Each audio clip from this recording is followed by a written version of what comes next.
Hi, everyone. Welcome back to another episode of All Bodies, All Foods. Ashley here with my co-host Sam, and we are super excited to share our guest with you today and talk about all the lovely things we're going to talk about in today's episode. Our guest is Janice Dada, MPH, RDN, and author of Intuitive Eating for Diabetes, the no shame, no blame, no diet approach to managing your blood sugar. This approach sounds incredible to me. It feels very freeing. And Sam and I have been so eager, really, since we came across this book, to get Janice on the program. And so, Janice, you're here with us today. Welcome. Thank you. So happy to be here. Thanks for having me. Yeah, we're so happy that you're here. Kind of before we dive into all things about your book, I was just curious if you could give us a little background about yourself, how you kind of came into this work, how you started working with diabetes, all of that jazz. Sure. Yeah, I got interested in nutrition specifically when I was playing high school sports. And then Okay. also kind of around the same time, I became more aware that my grandfather had type 2 diabetes, and he Okay. actually passed when I was 17 from complications related to it. And my mom also had gestational diabetes while pregnant with me. And, at Okay. that age, I had no education in nutrition, and I didn't know anything about diabetes other than kind of what I heard people around me saying. And so then as a nutrition student in college, obviously got a lot more. Um, Yeah. and even from there, kind of going and I did my master's in public health as well, and sort of getting the sort of individual approach in college in terms of here's what you say to somebody, or here's what you instruct them to do to somebody who has, for example, diabetes. And then going into a public health field where it was really looking more globally at, like, here are the socioeconomic implications of Mhm. environments and how they impact people's health. And then really from there going into working one-on-one with people and hearing their stories about the messages they'd receive about the diagnosis, the instructions that they'd receive about how to manage it. Really just kind of over the years of working with clients helped me to kind of develop a framework based on, of course, the original intuitive eating principles Yeah. that I felt fit it so well because it really made people in charge of their own bodies, where I feel like when they would get the diagnosis, they'd feel like they were no longer in charge, and now they Yeah. just had to kind of have all this information dictated to them, which Yeah. really was a big disconnect that I could see. Yeah. Could did you start to see that? You mentioned your grandfather was diagnosed when you were 17. Did you start seeing that kind of like him maybe feeling disconnected from his body or just kind of like having to do what the medical doctors did, and just I don't know. Did you start to see that in your own family system when you were that Well, age? he was diagnosed actually way before. Oh, He was oh, sorry about diagnosed that. probably, I don't know, 30 years prior. Oh, He okay. passed when I was 17, and Okay.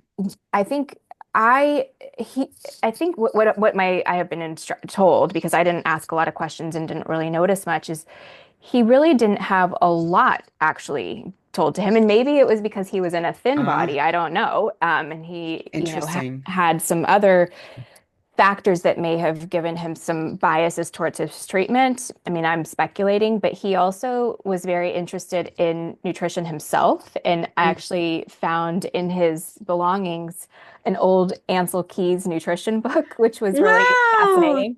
Wow. Yeah.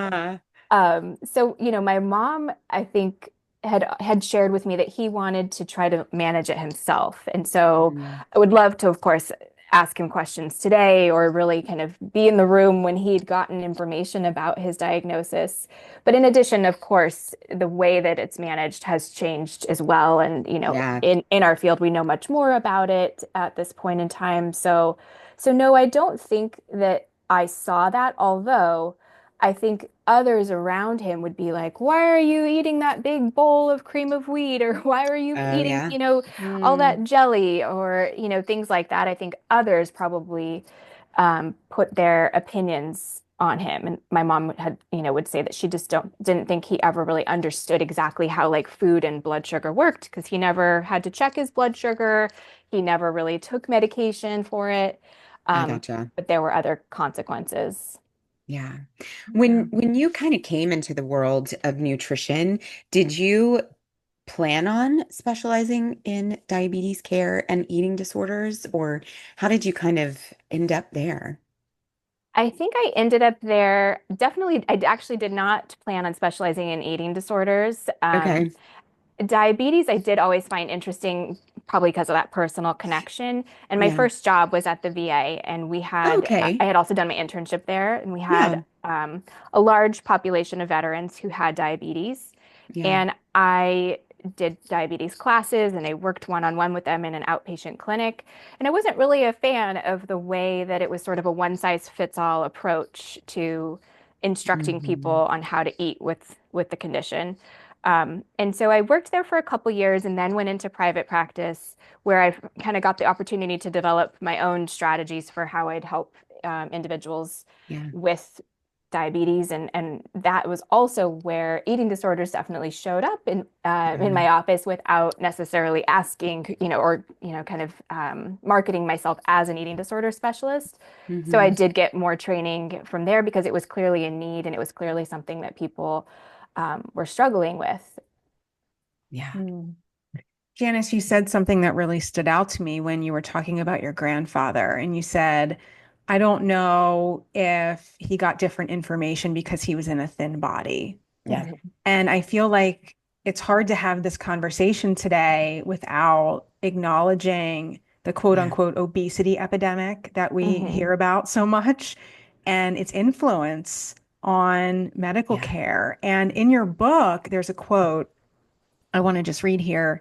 You wrote, despite the lack of evidence to connect weight with cause for disease, the American Medical Association decided to label obesity, in quotes, as a disease, overriding a committee recommendation against this classification.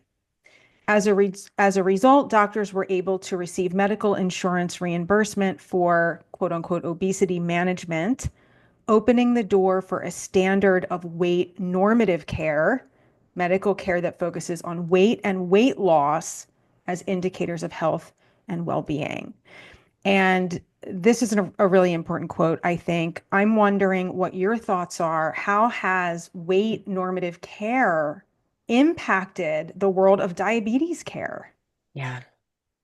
I think it's impacted it tremendously. I remember when I first learned of that information that I shared, it was probably through the book Body of Truth by Harriet Brown, which is a great book for those who haven't read it. Like a number of years ago, I read it and I was like mad, like Yeah. Yeah, learning about, because in school we were sort of presented to it as this is fact, this is what happens, Yeah. and then to learn that there's all of these behind the scenes things happening, I felt like was really frustrating, of course, right? Hmm. And then to learn from there how its domino effect has implicated, conditions like diabetes and also, people's life insurance rates and things, right? When yeah, Yes. really there isn't a direct health correlation. You can't say that because somebody's body is this size, they now are not going to live as long. And in fact, the research shows that people in the BMI, quote unquote, overweight categories actually live longer. So Hmm. it's completely backwards. yeah, And, there's so much stigma around diabetes and being people in larger bodies, the association there. And so I think people get a lot of bias if they're in a larger body, that they get weight stigmatizing treatment where practitioners may assume that they have blood sugar problems, or they may assume things about the way that they eat if they do have diabetes, really kind of disregarding all of the other factors that can lead to Right. diabetes, such as genetics being a huge factor, and yeah. socioeconomic factors, which are another huge factor. So weight normative care focuses on weight as a focal point of treatment. But we do have another way that we can practice, which is weight inclusive care, which is really looking at other factors that have nothing to do with weight as our ways to approach health. And so those factors could be getting enough to eat, looking at environments, looking at movement patterns, looking at stress reduction, that there's, a whole host of things that we could use as potentially health promoting factors that have nothing to do with weight. And I say Right. potentially health promoting because also health is never guaranteed regardless of what we do, right? Right. Right. Right. I'm so glad you're bringing up social determinants of health. We talk about those things a lot on this podcast. And we're pushing against an entire culture that wants us to believe that weight loss will always make you healthier and that the onus is on us as individuals to achieve optimal health. Hmm. There's so many messages out there, and um, it's clear that weight stigma is alive and well, especially for folks who have diabetes. Mm. Absolutely. Janice, we were talking before we started recording, and even just to piggyback on what you were saying, Sam, the diagnosis of pre-diabetes and Mm. how I think this statistic, and you can correct me if I'm remembering this incorrectly, was 59% of folks diagnosed with pre-diabetes. Nothing ever came of that. Absolutely nothing.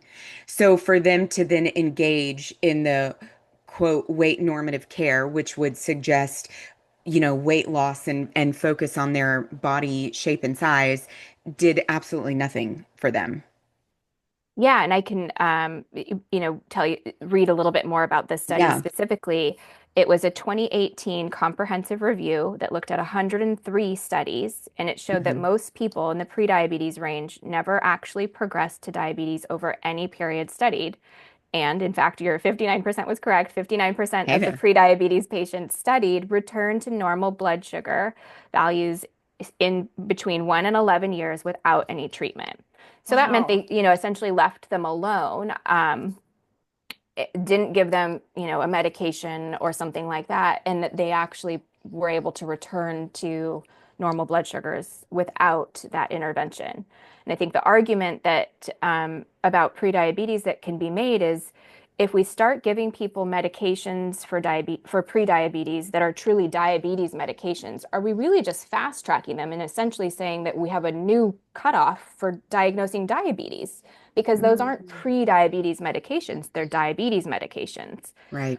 So rather than us, sort of to be curious and just kind of see what the numbers are doing or talk to an individual about their sleep and their stress and their water consumption and their nutrition intake, we're instead sort of saying like, oh, there's this big problem, let's address the blood sugar immediately, whereas we could actually probably do much better with looking at some of the other factors that could potentially be putting blood sugar into a range that is maybe not what we expect, but also not in the diabetes range. Right. And I just Mm-hmm. want to note that when we're looking at that, I guess, or the medical professionals are looking at that, I think something that gets negated is mental health and Mm, and the stressors that that Stress. puts on Yeah. somebody. yeah. I had a client that came in like I think it was literally 6 weeks after giving birth and got labeled as pre-diabetic and and you all, likely know postpartum can be so intense in and of itself, so much postpartum anxiety, postpartum OCD, postpartum depression. And then she was given the diagnosis of pre-diabetes and the mental weight, the mental heaviness that she had on her now, she was just in a constant downward spiral Hmm. because of this diagnosis. So I mean, I think that we have to pay attention to that too because it Yeah. really, really can affect our mental health as well. Well, and doesn't stress impact blood sugar? And There we go. hormones. The Yeah. irony of There it you all, go. right? Let Right. Yeah. me label, let me stress you out and make your blood sugars worse here. Right. Well, I think you bring up another important point is like, why is somebody that's at 6 weeks postpartum getting labs to look at diabetes I outcomes or know. blood sugar, right? We also know that if they had their, and I used to teach or kind of lead a group that was new moms, and we'd talk Yeah. about nutrition and, they'd share all their kind of body concerns. And I'd also share that if you had labs taken right now, your cholesterol will likely be high because your body is still Yeah. getting its rhythm back, right? Like there are so Mm, many things that are affected by the fact that you've just given birth that it's really not a time to be checking these labs Right. anyway. We should be instead asking, like, how are you doing? Reassessing for postpartum depression right. Right. and physical discomforts and things like that. And I also had a teenager who had blood sugar labs taken as well, who it sent his family into a spiral when he was zero point 0.1 into the pre-diabetes range Oh, for his wow. A1C.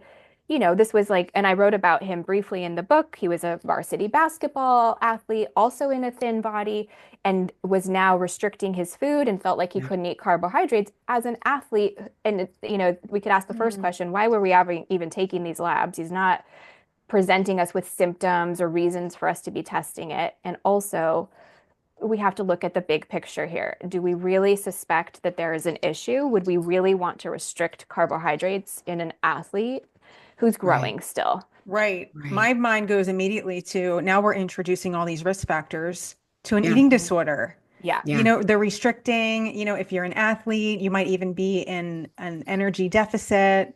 Yeah. And Hmm. I'm thinking all the red flags are coming up for me that this is making someone vulnerable to actually developing a potentially fatal disorder. Absolutely. Yeah. Wow. So one of those that you mentioned actually, that is a risk factor to developing an eating disorder is the concept of weight cycling, which we might see with the current normative medical care and encouragement to lose weight when somebody Hmm. gets diagnosed with diabetes. So I'm curious if you can explain more Hmm. about what weight cycling is, how it may occur within the normative medical care, and why it presents as a danger. In addition to that, what implications does it carry for somebody that might be developing an eating disorder or be kind of on that cusp to having a disordered relationship with food? Yeah, weight cycling is the losing and gaining of weight, the same or more weight. And so often we can sort of tie it to diets or restrictions. And it's been shown to be pro-inflammatory and might cause fluctuations in things like cardiovascular risk factors like blood pressure or heart rate. It's also been shown to increase one's risk of developing type 2 diabetes.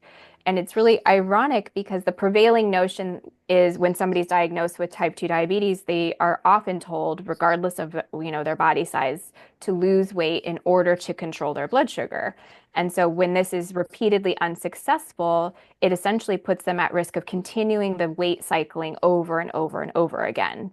And so several research studies have supported the value of using the principles of intuitive eating in managing blood sugar with diabetes. And, because when we adopt intuitive eating principles, we are no longer striving for weight loss. That doesn't Mhm. mean the Mm, thoughts of the desire for weight loss are gone. I think sometimes people feel Yeah. like they are, quote unquote, doing it wrong when they're still sort of wishing that they would lose weight or thinking about losing weight.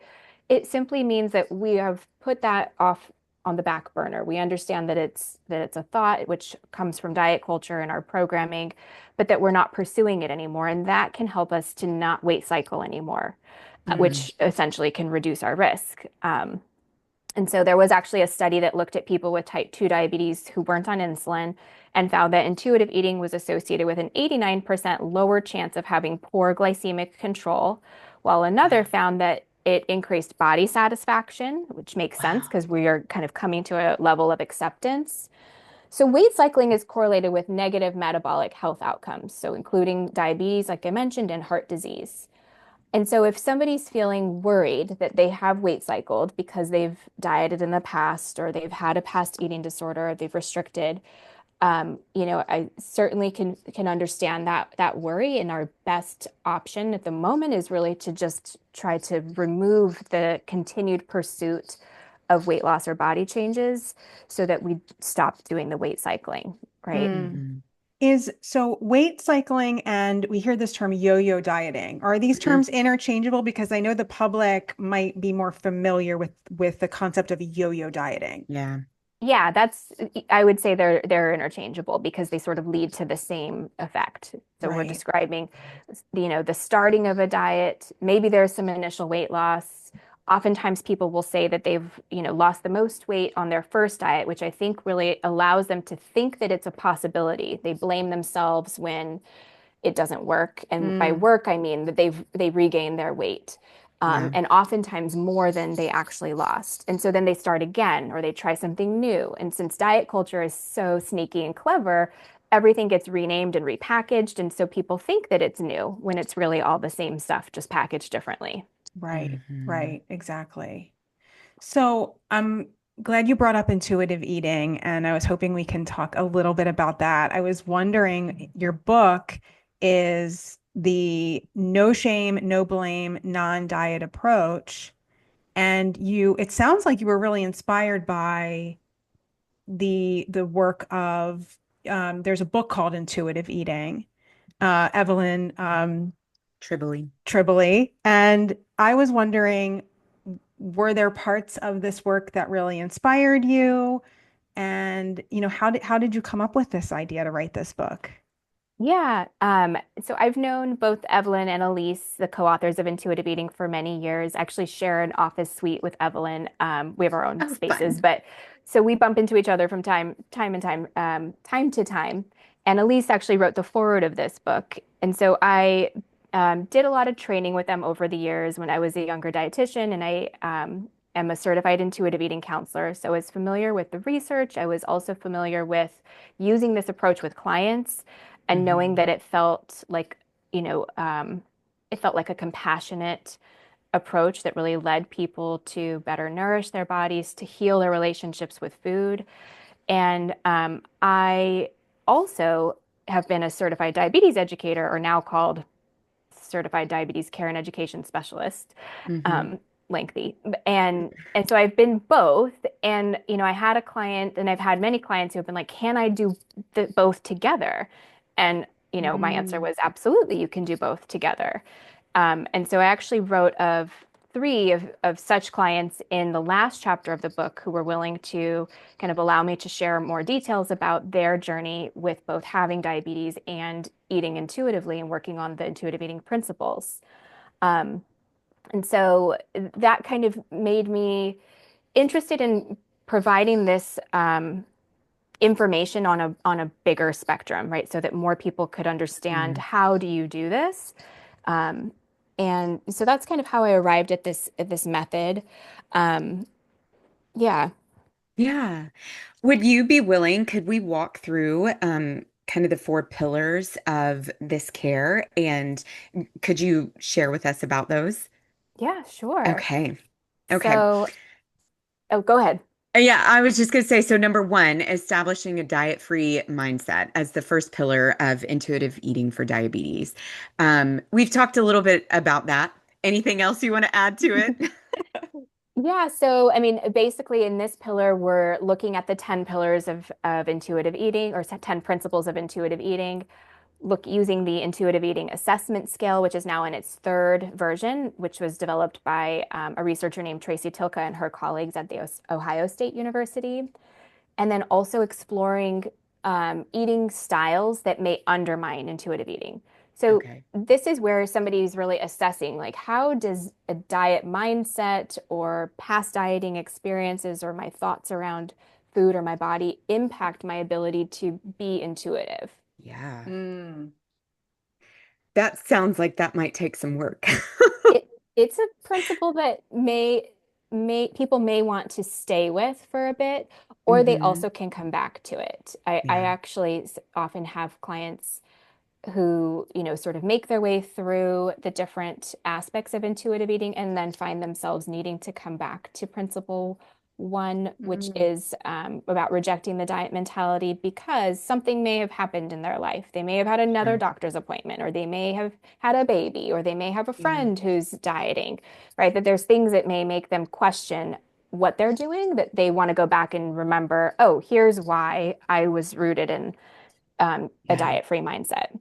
Yeah. From your perspective, what do you think are some really common ways that dieting gets in the way of intuitive eating? Would you be able to give an example? Sure. And actually, I think we can even think back to like if you've ever been around kids or seen kids eating, you are probably aware of this, but I also really love the research of Leanne Birch from the 90s, which really looked at the ability for children to self-regulate Mm. if given the Mhm. opportunity to self-regulate, right?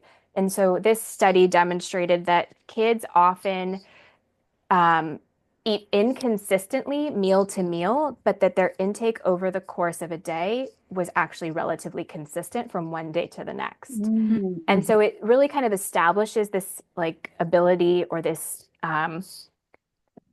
option to trust the body, right? That Yeah. the bodies Mhm. can guide you and that we're born with that ability. And I also talk in the book about, if you've ever seen a baby who's breastfeeding, they're put to the breast, they drink. When they're done, and you cannot get them to drink more. And Mhm. if we're being attuned with bottle feeding, we'll also see that too, right? Yeah. And that is our natural inclination as humans when we're born. And then somewhere along the way, it can often get lost. Yeah. And We so unlearn it. we unlearn Mhm. it, whether it's from, being told to clean your plate or being told you've had Mhm. enough of that or you can't eat this kind of food or you have to eat more, right? That these ways that we pressure can lead to that. And also when we're telling ourselves that we can't as adults eat something because, Right. we're on a diet or we've been told we have a medical reason to not do it, that also moves us away from being able to be intuitive. Mm-hmm. And so I see this as a way of kind of getting back to our roots, that we have this ability to trust our body, but we have lost that trust along the way. So we need to have a reconnection so we can trust again. And that can Yes. take time, Yeah. So a history of dieting erodes our own trust in our body's ability to self-regulate. right? It's Yeah. external forces that take away from our ability to hear and sense the internal information that we do have, leading to, that's sort of the science of interoceptive awareness. And Mm. Mhm. sometimes people really relate to interoceptive awareness when they think of it as like recognizing a full bladder or recognizing sleepiness, right? That these are ways that our bodies communicate with us that we Mhm. probably don't deny. Like we won't deny that we have a full bladder, but we might deny that we're Right. hungry, right? Like self-silencing hunger, people might do that. Right. But if we kind of compare it to, are you going to tell your body that you actually don't have to pee when you do have to Right. pee? Or feel like Mhm. guilty and ashamed, like I can't Right. believe I have to pee again. Yeah. Although, Right. yeah, although I have had some people tell me that sometimes they do, they do that. So it's sort of another layer of body trust that we can kind of work on reconnecting with. Mm-hmm. I love this topic. I love hearing about this. Sam knows this, Janice. I have a 3-year-old, and so I feel like I'm very much in this space that you're Hmm. talking about, and it is fascinating. It Yeah. really is fascinating to watch um, her cues and when she's hungry, and for her to feed herself, and for her to stop when she's Hmm. ready to stop. And um, one of, I was pretty nervous about this. I have my 3-year-old is a girl, and I, grew up as a female in diet culture and was pretty worried about, passing on messages that maybe were Sure. passed on to me. And so I spoke with a good friend, an eating disorder dietitian in Nashville when I was pregnant, and her words were, you decide what she eats and she decides how much. And it's just so helpful. And like my husband and I really are kind of wrapped around that, you know? Mm. Yeah. Um, and so like having that has been really helpful. But then Yeah. also just kind of watching her navigate this Hmm. has been really helpful and eye-opening for me, both personally and as a professional in this field. Mm. Yep. Yeah, I can totally relate to that because I also have children. I have a daughter who's now 13 and a Okay. son who's 10, but Yeah. getting to watch firsthand Yeah. implementing or really setting them up in a food environment that is built on their own body trust Yeah. and what that looks like, and that any worries are my own worries and I need to Yeah. keep them to myself. Yes. which I think is, every parent is going to have a worry about, is my kid eating enough? Are they not eating enough of this thing? Are they eating too much of something else? Are their bodies growing the way they're supposed to? Mm. All totally normal to worry about that. We just have to keep it to ourselves, right? Yeah. And I think being able to watch kids grow and develop using their own ability to be intuitive really just for me like highlights how important Yeah. this work is and how much I want others to really be able to access it too. Yeah. Mm-hmm. Yeah. And I would say it also helps us see really how damaging, I would say, like diet culture and any of this Right. has been for us. Yeah. Yeah. Um, okay, so moving on, pillar number two, Mhm. prioritizing self-care. Do tell us about that. Yeah. So self-care is the process of attending to one's needs, both Okay. physiological and emotional, and it's been found to be associated with better physical, emotional, and mental health. So it's engaging in health promoting habits. So that could include relaxation, taking time for rest, physical care, which includes giving ourselves enough fluid and food and whatever kind of movement we have access to and that is feels good for us. It also includes things like self-compassion and having supportive relationships. So it's beyond the bubble bath, which I think is what people type think of when they think of self-care, right? It's thinking of what are all the things that I can do that tend to my body, right? If we think of Yeah. like a car, all these things that we have to do, rotate the tires, change the oil, and whatever else. I don't know much about cars, but that we are also kind of taking care of our body in all of those different ways that they need to be taken care of. Beyond the bubble bath. I feel like that could be a book, I all of know. the. Or the title of this episode. Oh, yes. Oh my goodness. Yeah, just a good reminder of all the ways that we can take care of ourselves that have nothing to do with weight. Because I feel like a lot of people, their minds go to, if I want to get healthier and I want to take care of myself, I have to lose weight. That's like Yeah. always the message. Yeah.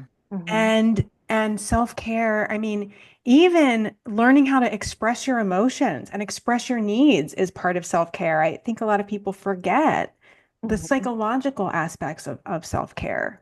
Right. Setting boundaries, saying no to Yeah. things. Like that's Mhm. self-care, right? You have now protected your own well-being.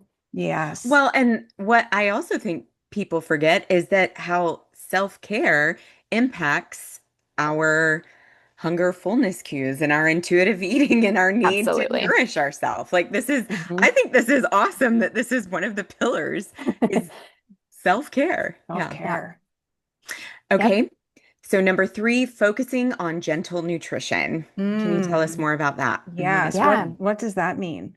Yeah, so gentle nutrition is the 10th principle in the 10 intuitive eating principles. And so here I'm highlighting it as a third pillar of intuitive eating for diabetes, which really it just includes choosing food that honors your health and your taste preferences and also helps you to feel good. It's not about weight loss and it's not about food rules. And so in this chapter, I do also go through the nutrition facts label because I think that's a big area of confusion for Yeah. people, especially when it comes to serving sizes and carbohydrate grams and sugars, right? So I go through that kind of line by line to really explain what does all this mean and how do you use it or not use it for your own well-being. And then I also go through, kind of the different food groups and how do we build a balanced plate using your preferred foods, which includes cultural foods. Unfortunately, many people have been told to just discontinue using foods that are staples in their cultural diet. And so that doesn't have to be. We can fit everything onto a plate and still manage blood sugar. Yeah. And then the last one, creating an individualized treatment plan. Yeah, so in this chapter, I go through medications. Okay. What are they? How much do they reduce A1C based on the research?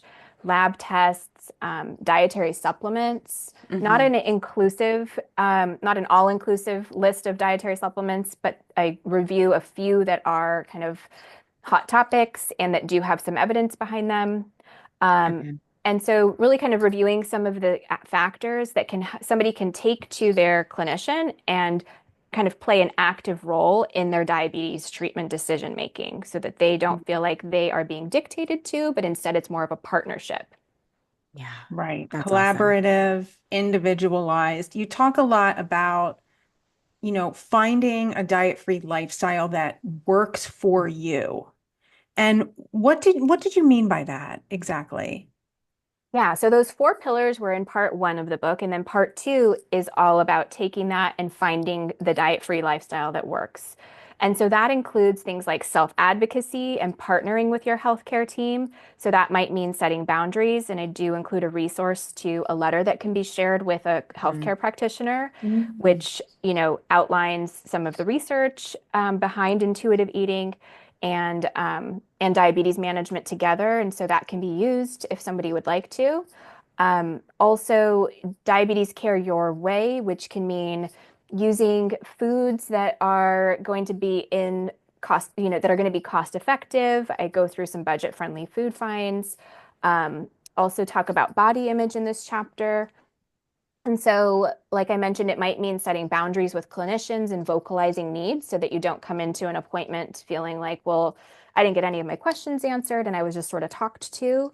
And also Mhm. advocating for things that are necessary, like if you need cost-effective medications or you need to make sure that your clinician prescribes a generic so that it's not going to, break the budget each month.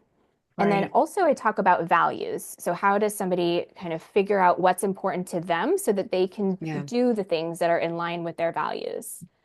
Um, Mm-hmm. yeah, Yeah, so it's really about creating a plan that takes into account everyone's unique circumstances. I Yeah. mean, everyone has access to different resources, right. or there's food insecurity, there are Yeah. financial issues, Hmm. there are issues with accessing care, and it's really Hmm. about how can we kind of work with what we have to Right. create the best outcome.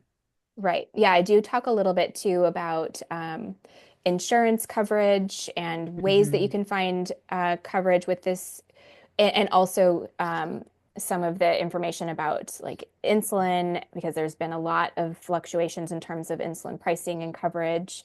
Yeah. So Yeah. there's kind of a lot to know, and so it can be a lot to navigate. So I give some resources for that. And in addition, if people are living in rural settings and they can't very readily switch to a new provider just because they don't really like what the provider they have right now is Right. saying, or they're not having a good relationship, that's where the boundary setting can hopefully come into play, where somebody can use that information so that they feel like they are armed with the knowledge to get what they need at an appointment. Yes. I love this letter that you talk about that you have in your book, because I think sometimes with advocacy, sometimes all we need is just a script or like Sure. something Yeah. to hand over, because it can be really hard to advocate for yourself, especially when there's a power dynamic. It's like there's this Yes. doctor and you feel like maybe they know more than me and I'm afraid to speak up. And I was just curious about this letter. What would be a situation where someone could hand this letter over? I think in any situation, where they're going to either a new provider or a provider that they've already been seeing, because it's really aiming to just say, "Hey, I am using a weight inclusive. I would prefer for you to use a weight inclusive approach in my care. Here's what weight Mhm. inclusive care means to me. Mhm. I also strive to eat intuitively. Here's what eating intuitively means." And it cites some of the references so that for a medical clinician, whoever they're seeing wants to actually look to the research on it, they can also see that there is support of the approach. Yeah. Um, and and this is really motivated by the work of Reagan Chastain, who has for years Yeah. been publishing her "What to Say at the Doctor's Office" cards, which Yes. are so great. They are available for download on her website. I do mention her in this chapter too.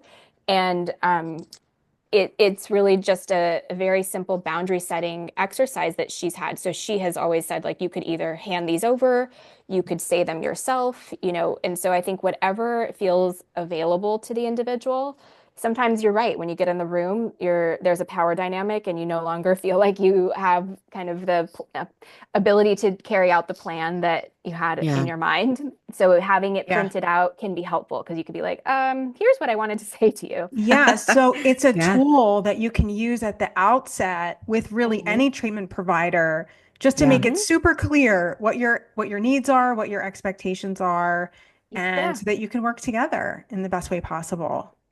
Yeah. And I find that most providers are receptive to that. I've Hmm. had to call providers on behalf of my clients before. And Yeah. even when it's clear that they do work in a more weight normative way, they are willing to understand and appreciate what we're asking, you know? Wow, that's encouraging. They're able to Yeah, Yeah. adapt and that is. pivot. Yeah, Yeah. that's It really doesn't mean good. it's going to be perfect because they may not, of course, recognize some of the things that they say or do.